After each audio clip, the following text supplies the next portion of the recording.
ಬೆಂಗಳೂರಿನಲ್ಲಿ ಮತ್ತೊಂದು ಅಗ್ನಿ ದುರಂತ ಸಂಭವಿಸಿದೆ. ಬೆಂಗಳೂರಿನಲ್ಲಿ ಆಟೋಮೊಬೈಲ್ ಅಂಗಡಿ ಹೊತ್ತಿ ಉರಿದಿದೆ.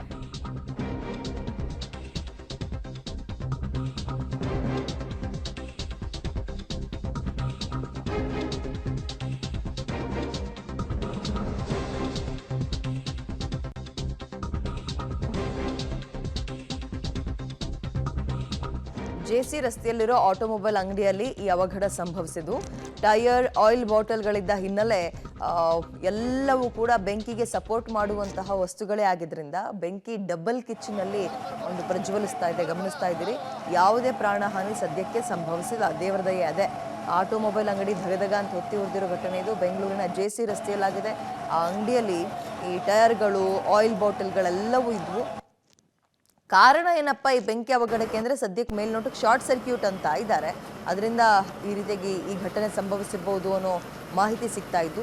ಬೆಂಕಿಯನ್ನು ನಂದಿಸೋಕೆ 7 ಅಗ್ನಿಶಾಮಕ ಒಂದು ವಾಹನಗಳು ಸ್ಥಳಕ್ಕೆ ಬಂದವು. 6 ಗಂಟೆಗಳ ಕಾಲ ಟೈಮ್ ತೊಗೊಂಡ್ರಂತೆ ನಂದಿಸೋಕೆ. ಅಂದರೆ ಅಷ್ಟೊಂದು ಪ್ರಖರವಾಗಿ ಬೆಂಕಿ ಹತ್ತಿ ಉರಿತಾ ಇತ್ತು.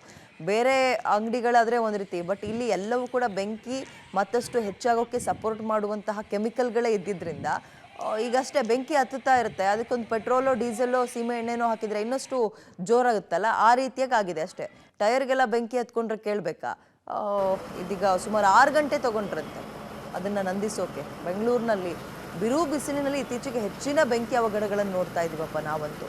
ಇಲ್ಲಿ ಅದೃಷ್ಟ ಏನಪ್ಪ ಅಂದರೆ ಅಂಗಡಿ ಸುಟ್ಟ ಕರಕಲಾಗಿದೆ. ಅಂಗಡಿಯಲ್ಲಿದ್ದ ವಸ್ತುಗಳು ಹಾಳಾಗೋಗಿದೆ. ಹೋಗ್ಲಿ ಬಿಡಿ, ಇವತ್ತೆಲ್ಲ ನಾಳೆ ದುಡಿಬೋದು. ಸದ್ಯ ಯಾವುದೇ ಪ್ರಾಣಹಾನಿ ಆಗಿಲ್ವಲ್ಲ. ಅದರೊಳಗೆ ಸಿಗಾಕೊಂಡಿದ್ರೆ ಜನ ನಿಜಕ್ಕೂ ಬದುಕ್ತಾ ಇದ್ರ? ದೇವ್ರ ದಯೆ, ಯಾವುದೇ ಪ್ರಾಣಹಾನಿ ಆಗಿಲ್ಲ. ಅದಕ್ಕೆ ಸ್ವಲ್ಪ ನೆಟ್ಟುಸಿರು ಬಿಡ್ಬೇಕಷ್ಟೇ ನೆಮ್ಮದಿಯಿಂದ. ಸದ್ಯ ಬಿಡತ್ಲಾಗ ಹೋದ್ರೋಗ್ಲಿ ಅಂತ.